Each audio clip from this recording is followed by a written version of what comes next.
세상은 우리가 잘 아는 바대로 정말 지극히 빠른 속도로 타락하고 있습니다. 정말 무서운 속도로 이 세상은 부패하고 있는 것이죠. 근데 그 구체적인 증세가 보면은 너무나 쾌락적이고 음란해지고 있다는 것입니다. 무엇 때문에 이 사회가 이렇게 쾌락적으로 변하고 또 음란으로 치닫고 있는지 적어도 우리가 하나님을 믿는 사람들은 그 이유를 잘 압니다. 하나님을 떠난 사람들이 가져야 할, 그들이 맛보고자 하는 그런 기쁨의 근거는 무엇 때문이겠습니까? 사실은 불안하기 때문이에요. 소망이 없기 때문이죠. 뭘 위해 살아야 할지 불분명하기 때문에 그들은 사실 진정으로 추구해야 할 기쁨의 가치를 발견하지 못하는 것입니다. 당연히 쾌락적이 될 것이고 그리고 음란해지는 것이죠. 실제로는 그들이 출구를 찾지 못한 까닭입니다. 두려움에서 벗어날 출구. 사실 날마다 시시각각 다가오는 게 죽음 아닙니까? 그렇죠. 죽음을 향해 치닫고 있는 우리 인생 가운데 출구가 없다는 것, 죽음이 끝이라는 것, 그리고 그 죽음은 이 모든 것을 무로 돌아가게 할 것이라는 것, 그게 우리의 존재적인 불안과 근원적인 이 두려움이라면은 사실 그 두려움에서 벗어나는 하나의 방편으로서 사람들이 추구하는 것이 쾌락적으로 또 음란하게 치닫고 있다는 것입니다. 이 악순환의 고리를 끊고자 하는 것이 예수님의 이 땅에 오신 목적이에요. 구원이란 사실 그런 악순환의 서클에서 우리를 건져내시는 일이라고 말씀드렸습니다. 우리를 구원하시고자 한다는 것은 이렇게 죽음의 덫에 사로잡혀서 날마다 그 죽음의 공포를 묵상하면서 그래서 그 죽음 두려움 때문에 때로는 심리적 공황 상태를 겪고 때로는 실제로 공황 장애가 일어나기도 하고 그럼에도 불구하고 어찌할 줄 모르는 이들을 건져내시는 것, 이 구원하시고자 하는 것, 그것이 예수님께서 이 땅에 오신 목적이에요. 오늘 그걸 어떻게 이루어 가실 것인지 주님께서 우리에게 직접 말씀해 주시는 것을 우리가 듣게 됩니다. 먼저 16절 17절 다시 읽습니다. 시작. 조금 있으면 너희가 나를 보지 못하겠고 또 조금 있으면 나를 보리라 하시니 제자 중에서 서로 말하되 우리에게 말씀하신 바 조금 있으면 나를 보지 못하겠고 또 조금 있으면 나를 보리라 하시며 또 내가 아버지께로 감이라 하신 것이 무슨 말씀이냐 하고 예수님께서 이 지금 조금 있으면 나를 보지 못하겠는데 또 조금 있으면 나를 보리라. 이 말씀을 지금은 우리가 알죠. 우리는 이 말씀이 십자가의 죽음과 부활이라는 것을 압니다. 그러나 그 당시 제자들은 사실 부활에 대한 얘기를 들어도 막연한 느낌이고 사실 두려움을 갖게 하는 것이죠. 떠나시면 어쩌나?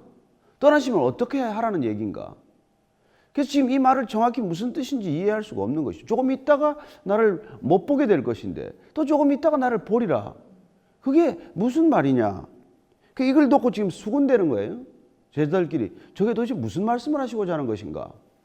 예수님께서 그 말씀을 아시고 그 내용을 지금 아시고 다시 얘기해 주십니다. 18절에서 20절입니다. 또 말하되 조금 있으면이라 하신 말씀이 무슨 말씀이냐? 무엇을 말씀하시는지 알지 못하노라 하거늘 예수께서 그 묻고자 함을 아시고 이르시되 내 말이 조금 있으면 나를 보지 못하겠고 또 조금 있으면 나를 보리라 하므로 서로 문의하느냐? 내가 진실로 진실로 너희에게 이르노니 너희는 곡하고 애통하겠으나 세상은 기뻐하리라. 너희는 근심하겠으나 너희 근심이 도리어 기쁨이 되리라. 예수님께서 지금 그 제자들이 궁금해하는 부분, 수군대는 부분을 정확하게 말씀해 주십니다. 그래, 조금 있으면 나를 보지 못할 터인데 그때 너희들은 근심하고 애통하고 슬퍼하겠지만 세상은 기뻐할 것이라고 말합니다. 그리고 또 조금 있으면 너희들이 근심하고 걱정하다가 또 기뻐하게 될 것이다. 오늘 이 기쁨이라고 하는 부분에 조금 더 우리가 깊이 생각해 볼 필요가 있어요. 예수님께서 왜 조금 있다가 못 보게 되면 제자들은 슬퍼하는데 애통하고 곡하고 슬퍼하는데 세상은 기뻐할 것이라고 말합니다. 이 세상은 무슨 세상입니까? 그렇죠. 예수님을 없애야 되겠다. 제거해야 되겠다. 십자가에 못 박아야 되겠다. 이걸 기획하고 그리고 구체적으로 추진하고 또 실제적으로 집행한 무리들을 일컫는 것이죠. 그리고 이런 예수님의 십자가 처형을 기획하고 이렇게 계속해서 집행했던 사람들의 뒤에는 누가 있습니까? 사실은 사탄과 그가 다스리는 그 세상이 있는 것이죠. 그래서 예수님께서는 지금 너희들은 슬퍼하겠지만 세상은 기뻐할 것이라고 말합니다. 아니, 예수님을 십자가에 못 박는데 그 순간에 기뻐하는 사람들이 있다는 것입니다. 여러분, 이 말씀은 정말 듣기에 따라서는 사실 두려운 얘기고 끔찍한 얘기예요. 예수님을 십자가에 못 박는데 그걸 기뻐하는 사람이 있다는 것입니다. 그걸 세상은 기뻐한다고 표현하고 있습니다. 예수님께서는. 그럼 세상이란, 예수님이 말씀하신 세상의 본질은 어떤 것입니까? 예수님이 안 계시는 것을 기뻐하는 곳, 예수님을 십자가형에 처하고 못 박아야 세상이 더 편하게 생각하는 곳, 그게 세상이라는 것입니다. 그렇다면 우리는 예수님의 십자가를 처형을 놓고 두 가지 상반된 반응을 봅니다. 아니, 예수님의 죽음을 놓고 어떤 사람은 기뻐하는데 어떤 사람은 슬퍼한다는 것이죠. 제자들은 예수님이 지금 십자가에 못 박힌 것을 그렇게 막 그냥 비통해하고 애통해하는데 그걸 기뻐하는 사람들이 있다는 것입니다. 여러분, 이게 이해가 되시냔 말이에요. 어떻게 생명을 빼앗는 그런 현장을 보고 누군가는 슬퍼하는데 누군가를 기뻐하느냐? 어떻게 동일한 사건을 놓고 한 사람은 기뻐하고 한 사람은 슬퍼하느냐? 어떻게 하면 이 세상은 사람의 목숨을 빼앗는데 기뻐하는 사람들이 있겠느냐? 이게 현실이면서도 이게 우리를 답답하게 하는 부분이라는 것입니다. 이게 우리가 충분히 사실 이해가 안 되는 부분이에요. 이걸 알아야 우리 신앙의 비밀이 열리는 거예요. 신앙은 이 비밀에 대한 답을 주는 것입니다. 이 세상이란 누군가의 생명을 빼앗고 생명을 살해하고 생명을 집단적으로 빼앗는데도 불구하고 기뻐할 수 있는 곳이다. 이게 세상이라는 것입니다. 세상의 실상이라는 거예요. 자, 우리 최근에 스리랑카에 무슨 일이 있습니까? 부활절에 부활의 기쁨을 예배로 드리고 있는 그 현장에 교회에 폭탄 테러가 일어났습니다. 250명 이상이 죽었어요. 거기는 다수 어린이들이 포함되어 있습니다. 그들이 무슨 잘못을 저질렀습니까? 그런데 거기다가 폭탄을 터뜨려서 그 크리스찬들이 그렇게 목숨을 잃었어요. 스리랑카 교회만 슬퍼했습니까? 우리는 애통해하지 않았습니까? 그렇습니다. 그 부활절 예배를 드리다가 순교한 그 영혼들에 대해서 많은 사람들이 애통해하고 슬퍼합니다. 그러나 그 시간에, 동일한 시간에 그 테러가 성공했다는 이유로 기뻐하는 사람들이 있다는 것입니다. 여러분, 뉴욕의 그 세계무역센터가 그렇게 무너지는 걸 우리가 생중계로 봤어요. 아니, 5,000명이 넘는 사람이 죽어가고 그 큰 빌딩, 상징적인 빌딩이 무너지는 것을 마치 영화 보듯이 보고 있는 그 순간에 그걸 기뻐하는 사람들이 있다는 것입니다. 뭐 파리나 런던이나 뭐 독일이나 지금 일어나고 있는 이 테러 현장에서 사람들이 지금 무고한 생명들이 죽어가는데, 그러나 그걸 보고 기뻐하는 사람들이 있다는 것입니다. 여러분, 이게 어떻게 설명이 됩니까? 무슨 일입니까? 왜 동일한 비참한 사건을 놓고 어떤 사람은 슬퍼하는데 어떤 사람은 기뻐할 수 있냐는 거예요. 도대체 그들은 무엇이 기쁨의 근원이기 때문에 그걸 기뻐할 수 있냐는 것이죠. 저는 우리 신앙이 이 비밀에 대한, 이 이해할 수 없는 세상에 대한 어떤 그런 통찰을 우리에게 안겨주는 하나님의 능력이라고 믿습니다. 하나님께서는 그걸 깨닫게 하는 거예요. 그리고 우리가 추구해야 될 기쁨이 뭔지, 왜 그런 사람의 생명이 사라지는 것을, 생명을 살해하는 것을 기뻐하는 저런 기쁨을 어떻게 우리가 상대해야 될 것인지, 우리에게는 그야말로 신앙의 큰 숙제가 아닐 수 없는 것이죠. 그런데 예수님께서는 이 기쁨을 갖다 우리가, 예수님께서 우리에게 주시고자 하는 기쁨, 그 기쁨을 이렇게 설명하는 것이겠죠. 너희가 곧 있다가 다시 기뻐하게 될 것인데, 그 기쁨, 부활의 기쁨, 우리는 그 말씀을 알아듣습니다. 다시 조금 있다가 너희들은 걱정하다가 다시 기뻐할 텐데 그 기쁨은 부활의 기쁨, 부활 생명의 기쁨, 부활하신 예수님이 살아계신다고 하는 기쁨, 그 기쁨을 우리에게 알게 하실 것이라는 것이죠. 그래서 지금 예수님 말하는 기쁨은 포커스가 어디 있습니까? 세상이 기뻐하는 기쁨이 아니라 부활하신 부활의 생명에 대한 기쁨, 영원한 생명에 대한 기쁨, 이 기쁨, 본질적인 기쁨을 우리에게 오늘 말씀해 주고 소개해 주시고자 하는 것이죠. 그래서 그걸 갖다 여기 이렇게 비유합니다. 21절 말씀입니다. 시작. 여자가 해산하게 되면 그 때가 이르렀으므로 근심하나 아기를 낳으면 세상에 사람 난 기쁨으로 말미암아 그 고통을 다시 기억하지 아니하느니라. 해산을 하게 되면은 더 이상 해산 때까지는 걱정이 되고 과연 아이가 잘 나올래나 그렇게 걱정하지만 아이가 출생하는 순간 그런 걱정들이 다 사라지고 오직 새로 사람 난 기쁨이라고 말하고 있습니다. 예수님께서 지금 그 기쁨, 새로 사람 난 기쁨이라고 표현하고 있죠.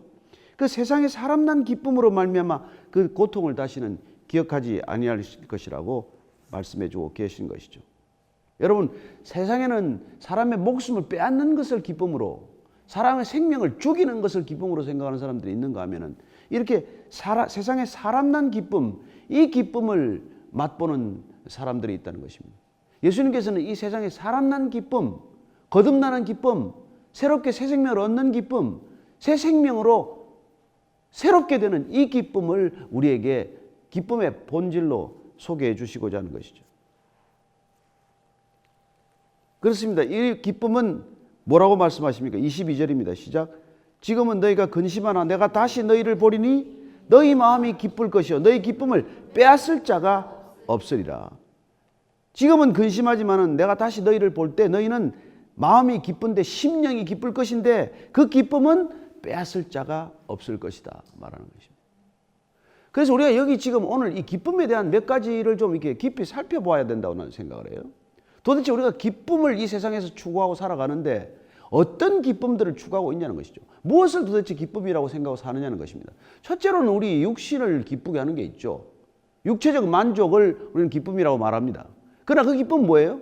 쾌락이라고 불러야 마땅한 것이죠. 사실은 기쁨이라고 부르기보다는 대개 우리는 그걸 쾌락이라고 말합니다. 그렇습니다. 우리 몸을 기쁘게 하는 것들은 그런 부류라는 것이죠. 또한 우리의 소유를 넉넉하게 하는 데서 오는 즐거움이 있어요. 그런 건 사실 만족이라고 불러야지. 그걸 기쁨이라고 표현하는 것은 사실 조금 더 지나친 표현인 것입니다. 우리가 소유가 늘어난다든지. 그래도 우리가 무슨 뭐 이렇게 정신적인 만족이나 정서적인 그런 기쁨들이 있을 수 있어요. 그건 뭐냐면은 우리가 예를 들어서 문화적인 활동을 통해서라든지 무슨 뭐 스포츠라든지 뭐 이런 것들을 통해서 우리가 누리는 그런 것들이 있지만 그런 것들은 다분히 우리가 사실 즐거움이라고 표현하는 것들이 마땅하다는 것입니다. 그냥 즐거울 뿐이에요. 그래서 우리가 지금 오늘 성경이 말하는 이 기쁨은 오늘 예수님께서 우리에게 부활 생명으로부터 비롯된 기쁨이라야 진정한 기쁨이다. 예수 그리스도가 다시 사셨다, 살아나셨다 하는 이 기쁨에서부터 비롯된 것이라야 진정한 기쁨이다. 그런 기쁨을 우리에게 주시고자 한다. 이 얘기를 사실 하고자 하는 것이죠. 그래서 제가 지난번에도 뭐 말씀드린 바가 있지만 이 기쁨은 joy의 이니셜은 Jesus overflows you. 예수님이 우리 안에서 기뻐 흘러넘치는, 예수님의 생명이 우리 안에서 흘러넘치는 기쁨, 이 기쁨이 진정한 기쁨, 우리 그리스도인들이 추구하는 기쁨, 우리가 날마다 맛보고 누려야 하는 기쁨이다. 이 말씀을 하고 계실 것이죠. 이건 우리가 눈앞에 잠시 있다가 사라지는 것들과는 근본적으로 다른 기쁨이에요. 그렇지 않습니까? 이 기쁨은 눈앞에 있다가 잠시 있다가 없어지는 기쁨이 아니란 말이에요. 그렇다면 이 기쁨은 어디서부터 비롯됩니까? 그리스도의 생명, 그리스도의 부활로부터 비롯되어야 하고 하나님으로부터 오직 근원하는 그런 기쁨이라는 것입니다. 그래서 예수님께서 사실 이 기쁨을 맛보고 공생애를 시작하셨어요. 그래서 우리가 마태복음에 보면 3장에 보면 예수님께서 세례받는 장면 나오지 않습니까? 그 세례받는 장면에 보면은 예수님께서 어떻게 됩니까? 예수님께서 우리가 한번 그 부분 한번 찾아 읽어보십시다. 마태복음 3장 한번 16절 17절 말씀 읽습니다. 시작. 예수께서 세례를 받으시고 곧 물에서 올라오실새 하늘이 열리고 하나님의 성령이 비둘기같이 내려 자기 위에 임하심을 보시더니 하늘로부터 소리가 있어 말씀하시되 이는 내 사랑하는 아들이요 내 기뻐하는 자라 하시니라. 하나님이 기뻐하시는 이 기쁨은 무슨 기쁨입니까? 내 아들에 대한 기쁨이란 말이에요. 예수님께서 세례받고 올릴 때 들리는 음성은 내 아들인데 내가 너를 아들이기 때문에 사랑하고 기뻐한다라고 말합니다. 그래서 이 기쁨은 소유로부터 비롯된 그런 만족이라든지 내 몸을 즐겁게 하는 그런 쾌락이라든지 단순히 내가 정서적인 어떤 그런 안정감이나 이런 걸 갖다 주는 그런 즐거움과는 다른 거라는 것을 우리는 알게 됩니다. 이건 근본적으로 관계에서 비롯된 기쁨이라는 것입니다. 우리가 흔히 생각하는 소유로부터의 기쁨이 아니에요. 여러분, 소유하면은 우리가 기쁠 것 같습니까? 아니, 소유해야 될 게 얼마나 많은데 소유하면 할수록 부족감을 느낄 뿐이죠. 인간은 생각하는 아이템보다 훨씬 많은 물건이 쏟아져 나오고 있지 않습니까? 그러니까 우리가 소유해서 기쁨을 추구하려면 우리가 어떻게 그걸 다 소유할 수 있겠어요? 그러니까 소유는 우리를 본질적으로 부족감에 시달리게 하는 형태란 말이에요. 가지면 가질수록 부족한 것이 더 많아지는 게 소유욕의 본능이에요. 본질이에요. 그런 게 아니라 하나님께서 지금 예수님께 내가 너를 사랑한다, 내가 너를 기뻐한다 할 때 이 기쁨은 그런 것들하고는 본질이 다른 기쁨 아니냐는 거예요. 이거는 아버지와 아들 간의 기쁨이란 말이에요. 아버지와 아들 간의 기쁨, 관계로부터 비롯된 기쁨, 내 아버지가 누군지를 아는 기쁨, 내 아들을 맞아들이는 아버지의 기쁨, 이 기쁨이 우리가 누려야 할 일생의 가장 소중한 기쁨이라고 하는, 이 기쁨이 차고 넘치게 하겠다. 이게 구원의 본질이에요. 그렇다면 예수님께서 이 땅에 그 기쁨을 모르는 사람들, 오로지 쾌락과 죽음의 두려움에서 공황장애나 일으키는 이런 안타까운 세상에 오셔서 참 기쁨을 회복시키고자 할 때 그분께서는 어떻게 기쁨을 회복시킬 것인가를 오늘 우리에게 말씀해 주시는 것이죠. 내가 잠시 있다가 없어질 터인데 다시 내가 너희들에게 올 텐데 그때 너희들의 그 기쁨, 아, 저분이 다시 사셨구나, 부활하셨구나, 그 부활 생명이란 죽음을 이기는 것이구나, 이거를 깨달을 때 오는 이 기쁨을 맛봐야 기쁨의 문제가 해결된다는 그런 얘기란 말이에요. 사실은 오늘 이 요한복음에서 예수님께서 이제 떠날 터인데 제자들에게 사실 부활에 대한 설명을 해야 되지 않습니까? 그리고 부활할 때까지 이 십자가의 죽음과 부활 생명이 눈앞에 나타나는 때까지는 이 어두움이 있단 말이에요. 이 어두운 시간, 어두움, 절망과 좌절의 시간을 믿음으로 견뎌라. 그리고 그 믿음은 기쁨을 보는 유일한 통로다. 그 십자가의 절망과 부활의 소망 사이에 우리가 믿음으로 그걸 견뎌내면 우리는 이 기쁨을 맛보게 될 것이라고 말합니다. 사실 이런 기쁨은 우리가 구약에서도 다윗이 얘기하는 기쁨이에요. 하나님과 그 관계, 친밀한 관계에서 오는 기쁨을 다윗도 충분히 누렸던 사람 아닙니까? 그래서 우리가 시편을 한번 보면은 여호와가 내 목자여서 부족함이 없다는 그런 넉넉함도 표현했지만 시편 4편 7절을 보면은요, 다윗의 시는 이렇게 말하고 있습니다. 4편 7절 같이 읽습니다. 시작. 주께서 내 마음에 두신 기쁨은 그들의 곡식과 새 포도주가 풍성할 때보다 더하나이다. 여러분, 곡식이 풍년이 들면 좋죠. 포도주 수확이 많으면 좋습니다. 즐겁고 기뻐요. 그러나 다윗은 어떤 기쁨을 알았습니까? 그런 기쁨보다도 하나님께서 내 마음에 두신 기쁨, 하나님의 자녀가 된 기쁨, 하나님과의 친밀감으로 누리는 기쁨, 이 기쁨은 그런 기쁨과 비교가 할 수 없다는 것이죠.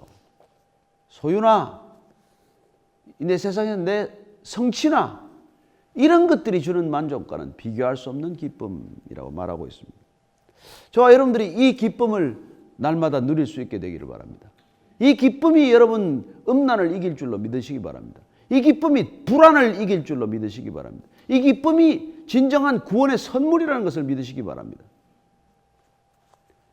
자, 이런 기쁨을 맛본 사람들은 하나님께 뭘 구하겠어요? 23절 24절입니다. 시작. 그날에는 너희가 아무것도 내게 묻지 아니하리라. 내가 진실로 진실로 너에게 이르노니 너희가 무엇이든지 아버지께 구하는 것을 내 이름으로 주시리라. 지금까지는 너희가 내 이름으로 아무것도 구하지 아니하였으나 구하라. 그리하면 받으리니 너희 기쁨이 충만하리라.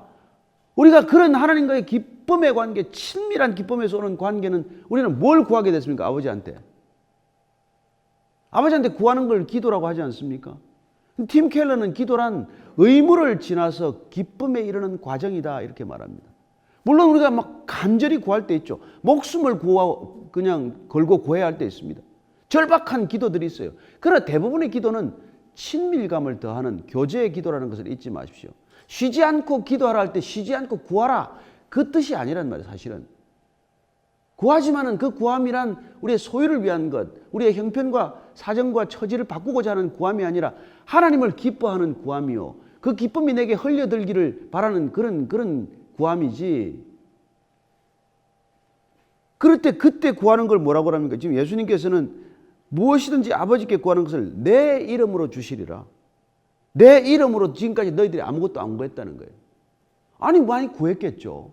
근데 내 이름으로 안 구했다. 너희들이 지금까지 내 이름으로 안 구했다. 여러분, 신앙의 가장 큰 비극은 하나님이 구하라는 걸 우리가 안 구하고 내가 원하는 걸 구하는 거예요. 하나님이 주시겠다는 걸 구하지 않고 내가 달라고 떼를 쓰는 거예요. 그래서 수많은 기도가 응답이 안 되거나, 수많은 기도가 응답 안 된다고 삐지거나, 수많은 기도 때문에 상처를 받았다거나, 하나님이 나를 사랑하신다 안 하신다고 그렇게 착각하는 일들이 일어난단 말이에요. 내 이름으로 구하라. 그건 예수님의 뜻을 따라 예수님이 원하시는 것을 구하라, 그 뜻 아닙니까?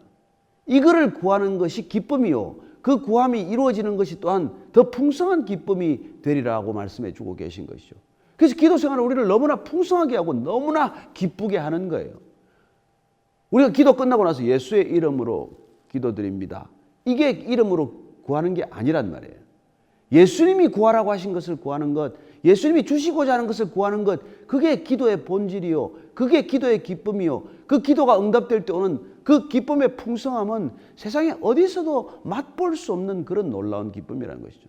저와 여러분들이 실제로 그런 기쁨을 누리고 있지 않습니까? 우리가 정말 간절히 기도하지만 그런 기도가 내 소유나 내 성취가 아니라 정말 하나님과의 친밀감에서 오는 그 기쁨, 그리고 우리가 성령 세례를 갈망하는 기쁨, 그리고 그 기쁨이 주어졌을 때 우리가 성령 충만해지는 그런 기쁨, 이런 기쁨들이야말로 우리가 이 땅 가운데서 세상 것들만을 추구하는 사람들과 어떻게 같을 수가 있냐는 말이에요. 오늘 우리는 열매 맺는 공동체에 주시는 하나님의 놀라운 선물, 이 기쁨이 이런 기쁨이라는 것을 다시 한번 정리하게 됩니다. 오늘 무별 예배가 저는 여러분들이 하나님과의 친밀감에서 나오는 이 기쁨을 다시 한번 서로 확인하고 서로 나누는 기쁨의 잔치가 되기를 축복합니다. 이 기쁨이 이 세상의 무엇과도 비교할 수 없는 능력이 된다는 것을 기억하시기 바랍니다. 여러분, 기쁨이 이 세상을 이기는 면역력이에요. 면역력. 치유력이에요. 회복력이에요. 이 기쁨이 있는 사람은 낙심하지 않습니다. 절망하지 않습니다. 공황장애에 빠지지 않습니다. 심리적 공황 상태에 빠질 이유가 없는 것이죠. 오늘 이 기쁨이 저와 여러분 모두에게 있기를 축복합니다. 같이 기도하겠습니다. 하나님 아버지, 정말 주님께서 주시는 이 놀라운 기쁨을 놓치지 않게 해 주옵소서. 정말 기도가 의무가 되지 않고 주님과의 친밀한 교제를 누리는 기쁨의 자리가 되게 하여 주옵소서. 그리고 우리가 드리는 이 모든 예배가 주님을 기뻐하는 기쁨의 축제가 되기를 원합니다. 하나님, 오늘 예배 가운데 부어주시는 차고 넘치는 기쁨이 이 땅에, 메마른 땅, 진정한 기쁨이 무엇인지를 모르는 이 땅에 흘러가게 하여 주옵소서. 그리하여 쾌락과 불안과 그리고 근심과 걱정에 찌든 그 아픈 영혼들 가운데 하나님, 이 기쁨이 놀랍게도 그들을 살리는 능력이 되게 하여 주옵소서. 구원의 감격이 회복되게 하여 주옵소서. 구원의 감격이 열매가 되게 하여 주옵소서. 예수님 이름으로 기도합니다. 아멘.